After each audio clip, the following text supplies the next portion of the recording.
Good morning दोस्तों।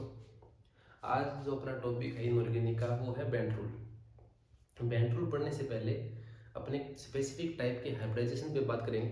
पहले उस हाइब्रिडाइजेशन को समझेंगे, पूरा समझने के बाद फिर अपन बेंट रूल की ओर चलेंगे। फिर उसमें बेंट रूल का जो स्टेटमेंट है उस पर अपन बात करेंगे। तो बेंट रूल से पहले अपन जो हाइब्रिडाइजेशन है वो पढ़ लेते हैं। वो एक स्पेसिफिक प्रकार का जो हाइब्रिडाइजेशन है जिसकी मैं बात करने वाला हूँ वो है sp3d। sp3d इसकी स्ट्रक्चर क्या होती है? Trigonal by pyramid. ठीक है, इस स्ट्रक्चर के ऊपर अपन बात करेंगे अच्छे से। sp3d इसमें जो ऑर्बिटल यूज हुए हैं s 3p के और 1d का, तो उसमें जो कौन से ऑर्बिटल यूज हुए हैं उसकी बात करेंगे अपन। तो यहाँ पे यूज हुआ है s तीनों p के px plus py plus pz, और जो d का यूज हुआ है वो है dz स्क्वायर। ठीक है, पहला dz स्क्वायर यूज में होता है, उसके बाद में dx square minus y square use में होता है, ऐसे यूज होता है। तो sp3d में dz स्क्वायर यूज होगा। तो अब जो ट्राइगोनल बाई पिरामिड है उसके अपने स्ट्रक्चर बना लेते हैं, ज्योमेट्री बना लेते हैं। ये मान लो सेंट्रल एटम है m। ठीक है, ये है ट्राइगोनल बाई पिरामिड। ठीक है, और ये जो बॉन्ड है ऐसे, इन बॉन्ड को थोड़ा बड़ा बना देता हूँ मैं। ये जो एक प्लेन बनाते हैं जिसमें 3 सराउंडिंग एटम आ रहे हैं, इनको बोलते हैं इक्वेटोरियल। ये जो 3 बॉन्ड बने हैं सेंट्रल एटम से वो है इक्वेटोरियल बॉन्ड, और ये जो है लीनियर बने हुए हैं वो है एक्सियल बॉन्ड। ठीक है, ये साइज में बड़े हैं तो मैं इनको बड़ा बनाया एक्सियल बॉन्ड्स को, उसकी भी बात करेंगे ये बड़े क्यों होते हैं। ठीक है, तो एक्सियल बॉन्ड होते हैं। अब यहाँ पे देखो, जो सेंट्रल एटम है उसकी जो पांच ऑर्बिटल हैं, एक एस का, 3p की और 1d का, तो वो कौन से हैं? तो एक्चुअली में यहाँ पे यूज आएगी एक टर्म ग्रुप हाइब्रिडाइजेशन। उसमें क्या होगा कि ये जो इक्वेटोरियल पार्ट है, ये सॉरी ये जो कि एक ट्रायंगल बना रहा है, तो उसमें 3 ऑर्बिटल यूज हुए हैं। 3 कौन से? एक s का, एक px का, एक py का।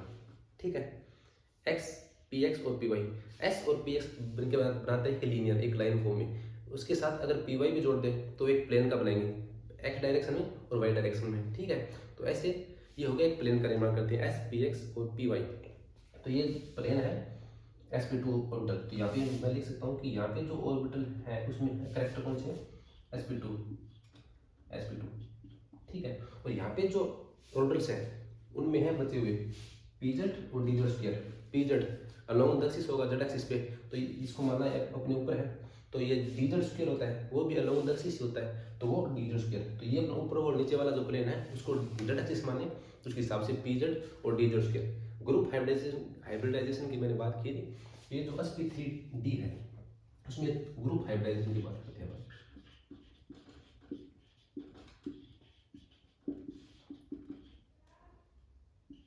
ये 2 हाइब्रिडाइजेशन मिलकर बना हुआ है।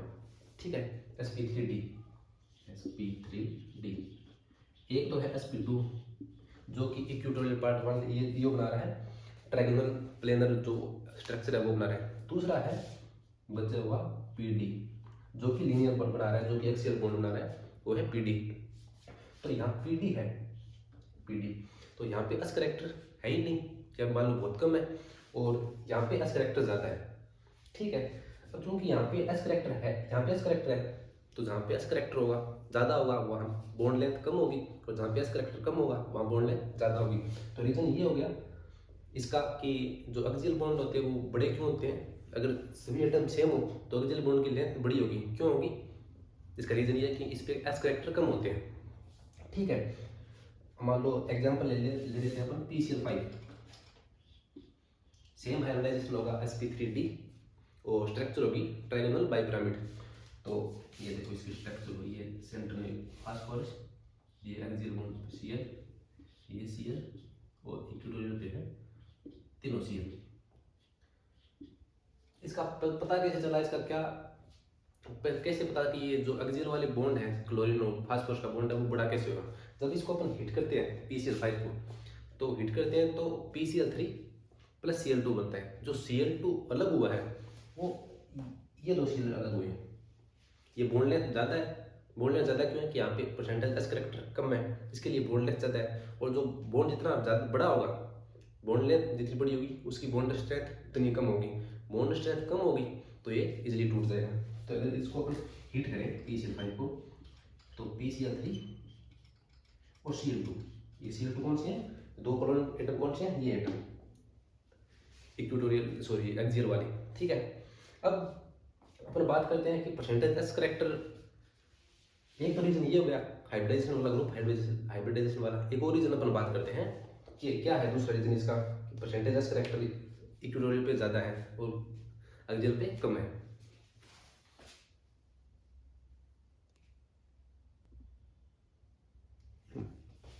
और जैसे PCl5 की बात कर रहे थे अपन,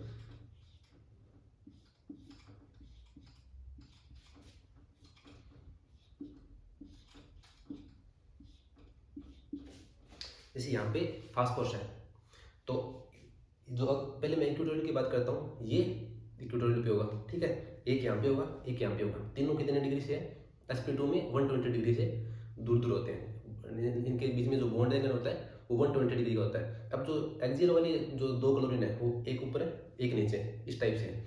तो इनके बीच में आपस में कितना डिग्री का एंगल है? 120 का। ठीक है, बॉन्ड एंगल ज़्यादा है इक्वेटोरियल के बीच में। अगर मैं इक्वेटोरियल की बात करूँ तो बॉन्ड एंगल है 120 डिग्री का। और एक्सियल की बात करूँ तो ये जो ऊपर है इसमें इस प्रकार से, तो इनका इसके साथ 90 डिग्री का, इसके साथ 90 डिग्री का, इसके साथ तीनों के साथ 90 डिग्री का। ठीक है, तो जो एक्सियल में ये बोर्ड है 90 डिग्री के, और यहाँ पे एक 120 का है। बाकी जो दो है, जैसे ये ऐसे थे, तो इनका साथ वाले के साथ तो 120 डिग्री हो गया, लेकिन ऊपर वाले के साथ 90 डिग्री है, नीचे वाले के साथ भी 90 डिग्री है। ठीक है, दो 90 डिग्री का है, लेकिन उसके अलावा एक 120 का है। मतलब बॉन्ड एंगल इसमें ज़्यादा है। बॉन्ड एंगल ज़्यादा है तो बॉन्ड एंगल देखो, बॉन्ड एंगल ज़्यादा को एस करैक्टर से अपन रिलेट करते हैं। देखो स्प्लिट हाइब्रिडाइजेशन होता है, उसमें बॉन्ड एंगल होता है 180 डिग्री। ठीक है, sp2 होता है, यहाँ पे भी अपना पढ़ रहे हैं 120 डिग्री। sp3 होता है, यहाँ पे बॉन्ड एंगल होता है 109 डिग्री 28 मिनट। ठीक है, यहाँ पे परसेंटेज एस करेक्ट में ओनली परसेंटेज एस करेक्ट लिख रहा हूँ, इसमें है 50%। टोटल sp मिलके 100% बना रहे हैं, तो ओनली एस के होंगे 50%। यहाँ पे जो एस के करेक्टर हैं वो होंगे टोटल मिलके बना रहे हैं 100। तीन तो 1/3 पार्ट है एस करेक्टर का, तो मतलब 33%, 33.33% sp2 है, सॉरी एस करेक्टर है। उसकी जो sp3 है उसमें एस करेक्टर है 25%। ये देखो परसेंटेज एस करेक्टर कम है, बॉन्ड एंगल भी कम हो रहा है, तो मतलब यहाँ पे बॉन्ड एंगल ज़्यादा है, तो मतलब यहाँ पे एस करेक्टर भी ज़्यादा होगा। यहाँ पे बॉन्ड एंगल 90 डिग्री का है, तो यहाँ पे बॉन्ड एंगल कम है, तो सीधी सी बात है कि जो bond angle sorry percentage S character है वो कम होगा कहाँ पे? जहाँ पे 90 डिग्री के सभी बॉन्ड 90 डिग्री के बन रहे हैं। यहाँ पे देखो एक्सियल वाले, इसके साथ भी 90 डिग्री का बन रहा है, इसके साथ भी 90 डिग्री का बन रहा है, और इसके साथ भी 90 डिग्री का ही एंगल बन रहा है। इसका नीचे वाले का भी सेम ऐसे समकोण बन रहा है, इसके साथ भी 90 डिग्री का और इसके साथ भी 90 डिग्री का। ठीक है, तो एक रीजन ये भी हो गया, इस हाइब्रिडाइजेशन से भी अपन पता कर सकते हैं कि percentage S character axial position पे कम क्यों है और इक्वेटोरियल पोजीशन पे परसेंटेज एस करेक्टर ज़्यादा क्यों है। एक रीजन ये हो गया। ठीक है, अब बात करते हैं बेंड रूल पे। अपन बात आएंगे कि बेंड रूल अपने को क्या बताता है। बेंड रूल अपने को पोजीशन बताता है, साइड बताता है कि कौन सा आइटम कहाँ पे जाएगा, एक्सियल पे जाएगा या इक्वेटोरियल पे जाएगा, क्योंकि दोनों पोजीशन अलग अलग है। इक्वेटोरियल वाली पोजीशन का बॉन्ड एंगल ज़्यादा है, एक्सियल वाली का बॉन्ड एंगल कम है, तो दोनों अलग अलग है। तो क्या कोई भी आइटम अपन कहीं पे भी जोड़ सकते हैं? ट्राइगोनल बाइपिरामिडल स्ट्रक्चर में नहीं जोड़ सकते। तो इसके लिए अपने बेंड रूल ने अपने को बताया था कि जो मोर इलेक्ट्रोनेगेटिविटी वो वहाँ पे जाएगा जहाँ पे परसेंटेज एस करेक्टर कम है। परसेंटेज एस करेक्टर कहाँ पे कम है? एक्सियल पे। तो मोर इलेक्ट्रोनेगेटिव एटम वहाँ पे जाएगा जहाँ पे परसेंटेज एस करेक्टर है कम है, मतलब एक्सियल पोजीशन पे जाएगा PCl5 में, या आप बोलो ट्राइगोनल बाइपिरामिडल स्ट्रक्चर में। तो एक्सियल पोजीशन पे जाने की ये जो टेंडेंसी होती है किसी एटम की, इसको एक नाम भी देते हैं अपन, इसको बोलते हैं एपिको velocity. The tendency of an atom to go in axial position is called epic of velocity of that atom. ठीक है, तो अपन बेंड रूल के बारे में अपन बात करेंगे कि कौन सा एटम कहाँ पे जाएंगे, थोड़ा एग्जाम्पल भी लेंगे। ठीक है, अब देखते हैं अपन कि बेंड रूल।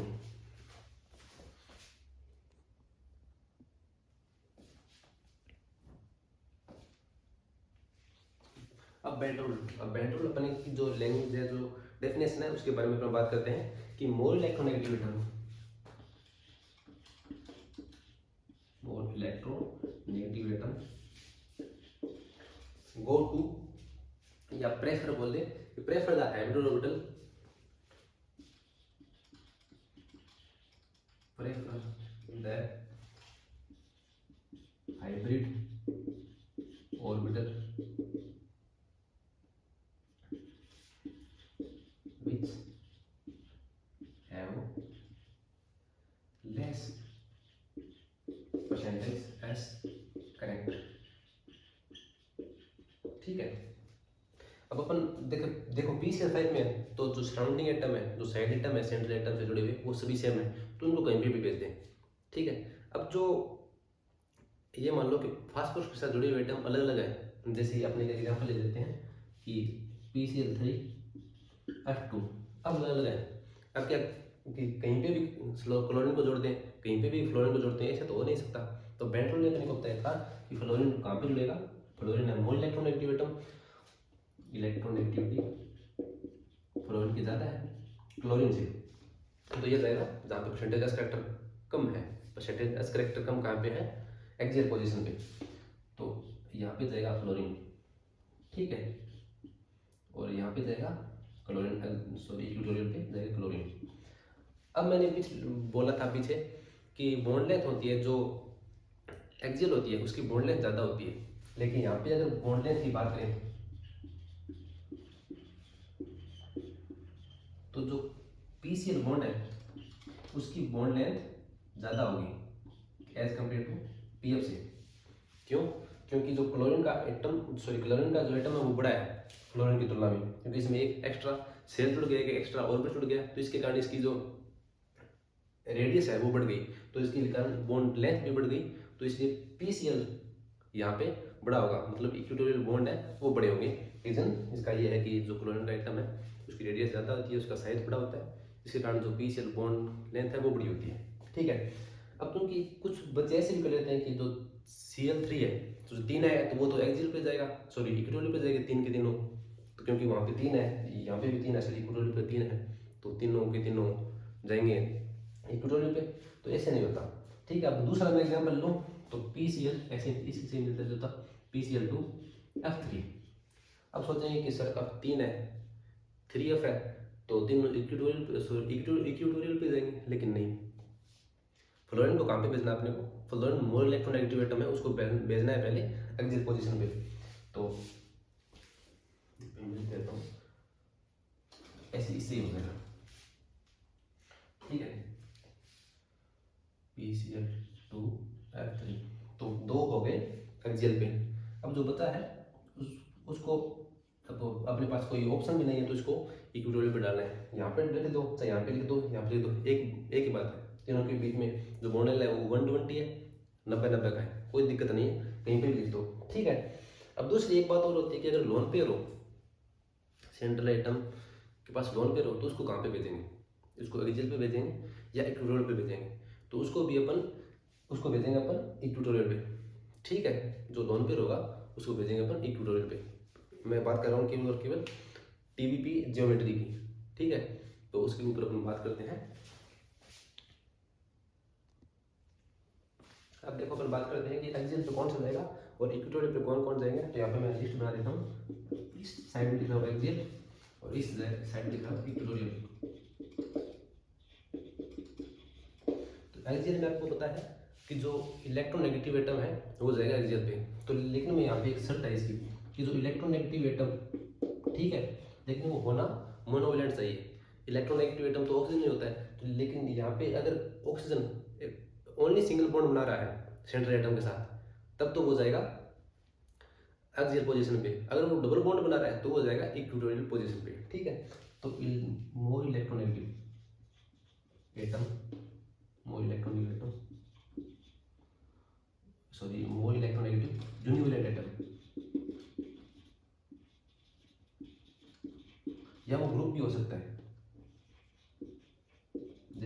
बात करें तो फ्लोरीन तो हो ही गया, OH हो गया, OR हो गया, इसके अलावा NF2 हो गया, नाइट्रोजन 3 बॉन्ड बनाता है। सेंट्रल एटम के साथ सिंगल बॉन्ड ही बनाएगा, एक लोन पेयर है और 2 बॉन्ड बना रखे हैं वो फ्लोरीन के साथ, ठीक है। इसके अलावा हो सकता है CF3, ये भी इसमें फ्लोरीन में कार्बन ने बॉन्ड बना रखा है फ्लोरीन के साथ ट्रिपल बॉन्ड, लेकिन जो सेंट्रल एटम है उसके साथ सिंगल बॉन्ड बना रखा है और ये जो पूरा एटम जो ग्रुप बना है वो मोर इलेक्ट्रोनेगेटिव है, तो ये जाएगा एक्सियल पे। इसके बाद में अगर अपन इक्विटोरियल पर बात करें तो पहले तो है लोन पेयर, लोन पेयर देखिए तो उसको भेजना है इक्विटोरियल पे, लोन पेयर क्यों भाई, इसका रीजन है देखो लोन पेयर है उस एक ही एटम के ऊपर 2 इलेक्ट्रॉन ना जो कि नॉन बॉन्डेड हो, मतलब जो इलेक्ट्रॉन जो लोन पेयर है जो 2 इलेक्ट्रॉन है उस पर केवल और केवल सेंट्रल एटम है उसी का भी कंट्रोल है, ठीक है। तो जो एक एटम का ही कंट्रोल है उस पर, तो नॉर्मल सी बात है वो दूर दूर जाएगा, रिपेल ज़्यादा करेगा, तो रिपेल तो वह कहाँ जाना पसंद करेगा जहाँ पे उसको अच्छा स्पेस मिले, तो इक्विटोरियल पे ज़्यादा स्पेस मिलता है उसको क्योंकि बॉन्ड एंगल वहाँ पे 120 डिग्री का होता है, तो इसके कारण वो जाएगा इक्विटोरियल पोजीशन पे लोन पेयर। बॉन्ड में तो देखो बॉन्ड पेयर पेयर दोनों में 2 इलेक्ट्रॉन होते हैं, लेकिन बॉन्ड पेयर में दोनों एटम होते हैं उनका कंट्रोल होता है, लेकिन जो लोन पेयर उनमें एक एटम का कंट्रोल होता है, तो इसके कारण वो दूर हो जाता है, उसके साथ इतना कंट्रोल में नहीं रह पाता, तो वह वहाँ जाएगा जहाँ पे इसको अच्छी स्पेस मिले, तो वो स्पेस मिलता है उसको इक्विटोरियल पोजीशन में, तो लोन पेयर होगा। इसके बाद में बाईवेलेंट मतलब डबल बॉन्ड से जुड़ा हुआ कोई एटम, वो इलेक्ट्रॉन नेगेटिव एटम भी हो सकता है। ऑक्सीजन अगर डबल बॉन्ड से सेंट्रल एटम से जुड़ा है तो वो इक्विटोरियल पे जाएगा, वो एक्सियल पे नहीं जाएगा, भले ही वो इलेक्ट्रॉन नेगेटिव एटम है, लेकिन बेंटल अपने को ये पता है कि अगर बाईवेलेंट है, अगर डबल बॉन्ड से जुड़ा हुआ है तो वो जाएगा इक्विटोरियल पोजीशन पे, ठीक है। बाईवेलेंट एटम जैसे कि ऑक्सीजन, सल्फर, या जैसे नाइट्रोजन की बात करते हैं, double bond NF, central atom से डबल बॉन्ड बना रहा है नाइट्रोजन, तो ये जाएगा इक्विटोरियल पोजीशन पे, ठीक है।